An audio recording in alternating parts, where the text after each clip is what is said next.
শুভ সকাল আমার প্রিয় পরিবার, তোমরা সকলে কেমন আছো? আশা করছি যে যেখান থেকে আমার ব্লগটা দেখছো সকলে ভালো আছো।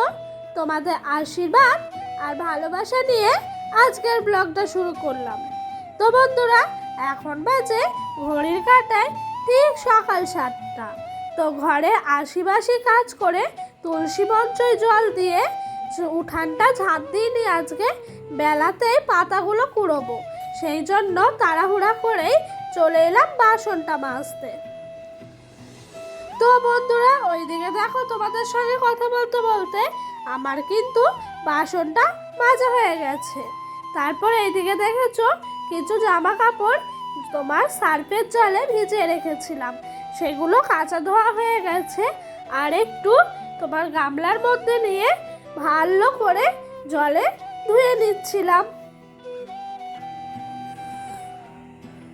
তো বন্ধুরা, তোমাদের সঙ্গে গল্প করতে করতে এইদিকে দেখেছো আমার কিন্তু এই যে সব কিছু ধোয়া হয়ে গেছে।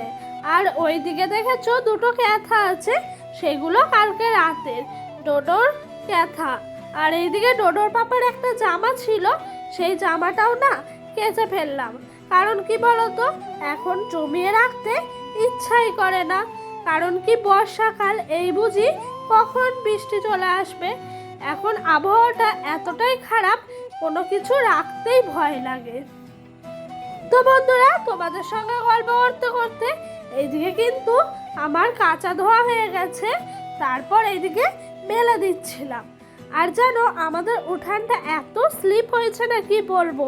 পা টিপে টিপে না হাঁটলে, একটু যদি তোমার তাড়াহুড়া করে কাজগুলো করার চেষ্টা করছি, তাহলেই কিন্তু স্লিপ কেটে যাচ্ছে।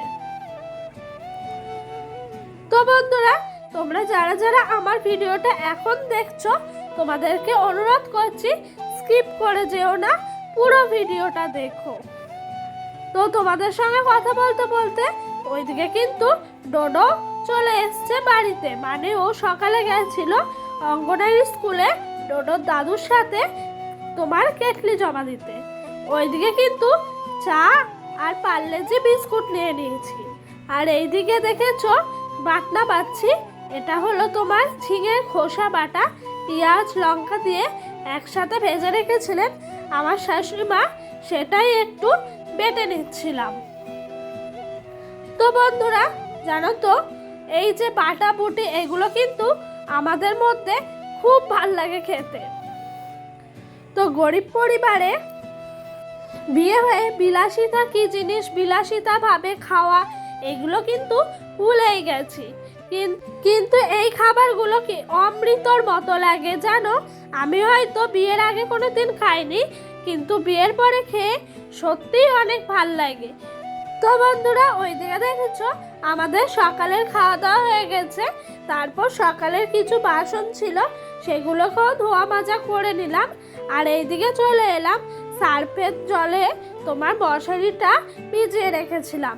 পুজো তো চলেই এলো, আর বেশি দিন নাই, হাতে গোনা হয়তো আর কিছুটা দিন আছে। সেই জন্য জানো তো, কাঁচা ধোয়াগুলো আস্তে আস্তে করে নেওয়ার চেষ্টা করছিলাম। এখন বেশ রোদ্দুর দেখা যাচ্ছে, আবার যদি বৃষ্টি আসে তখন তো এরকমই হবে। আর জানো তো, আমি না এই মশারি যখন কাঁচা ধোয়া করি, এরকমভাবে পায়ে করে করে কাচাকুচি করি। এই সংসারের জন্য দিন রাত এক করে আমাদের মতো গৃহবধূরা কিন্তু পরিশ্রম করেই যায়, যাতে সংসারটা একটু ভালোভাবে চলে, একটু উন্নতি হয়। তো অনেকেই আছে যে ব্যবহার করে ওয়াশিং মেশিন বা অন্যান্য ইলেকট্রিক যন্ত্রপাতি, কিন্তু আমাদের মতো গৃহবধূরা যারা আছে, তারা কিন্তু বিলাসিতা না করে নিজেদের শারীরিক পরিশ্রম করেই সংসারের প্রতিনিয়ত প্রত্যেক দিন সকাল থেকে রাত অবধি কাজকর্ম করেই থাকে। তো বন্ধুরা, ওইদিকে দেখেছো আমার কিন্তু মশারিটা কাঁচা ধোয়া মেলা সব কিছু হয়ে গেছে জানো। তো তারপরে তোমাদেরকে আগেই বললাম না আমি ব্লগের শুরুতে, যে উঠানটা ঝাঁট দিইনি, কিছু পাতা পড়ে আছে, সেগুলোকে পরে কুড়োবো। তো এখনই কুড়িয়ে নিচ্ছিলাম। কেন বলো তো, পরে কুড়ালাম, কারণ কি বলতো, সকালে যদি কুড়াতাম দুপুর হলে না আবার পাতা পড়তো, তখন আবার পাতাগুলোকে কুড়াতে হতো, তাহলে কিন্তু আমার খাটনিটা ডবল হতো। সেই জন্য একটু বেলা করে সমস্ত পাতাগুলো কুড়িয়ে নিলাম, আর আমার খাটনিটাও একটু কম হলো। আর এইদিকে দড়িতে মশারিটা তোমার রোদে রেখেছি, মানে মেলে দিয়েছিলাম। আর দেখেছো একটা একটা করে পাতা কুড়াতে গিয়ে না সত্যি অনেক কষ্ট হয়। আর আমি জুতোগুলোকে খুলে রেখেছি, কারণ কি বলতো, আমাদের উঠানে এত স্লিপ পড়ে যাওয়ার ভয় আছে, সেই জন্য কিন্তু জুতো খুলে একটা একটা করে পাতাগুলো কুড়িয়ে নিলাম। তো ওইদিকে পাতা কুড়ানো হয়ে গেল, এইদিকে চলে এলাম থোড়গুলোকে কাটতে। তো আজকে আমাদের বাড়িতে রান্না হবে থোড় ঘন্ট। আগে যখন আমার মা থোড় কাটতো আর হাতের মধ্যে এইভাবে সুতোগুলোকে পেঁচিয়ে পেঁচিয়ে নিত, তখন কিন্তু আমি ভাবতাম কিভাবে এগুলো কাটে, কিভাবে করে। এখন কিন্তু দেখো আমি দিব্য শিখে গেছি।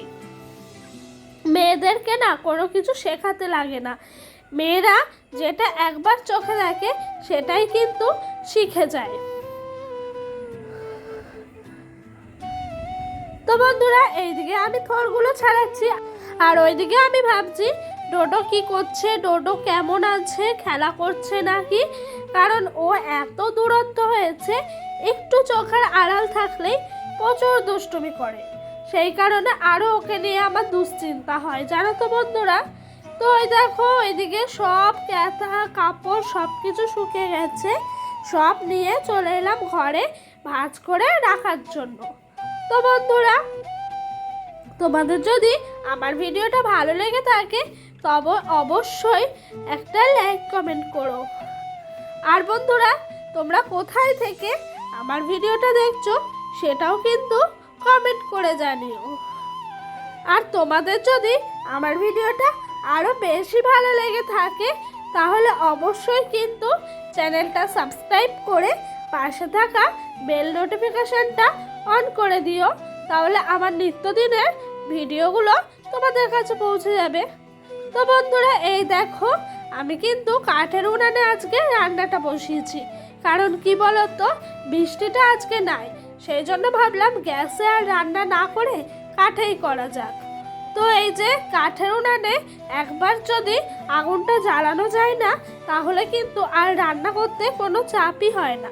তো উনানটা এই বৃষ্টির জন্য ভিজেছিল বলে উনানটা জ্বালাতে গিয়ে প্রচুর কষ্ট হয়েছে। তো কিছু কিছু পাটকাঠি দিয়ে দিয়ে আর নারকেল গাছের কিছু খারাপ পাতা দিয়ে দিয়ে উনানটা কষ্ট মষ্ট করে ঠিক কিন্তু আমি জ্বালিয়ে ফেলেছি। তো এইদিকে রান্না করব তোমার ওই যে বললাম না থোড়টা আছে কাটলাম, ওই থোড়টা ঘন্ট মতো করব।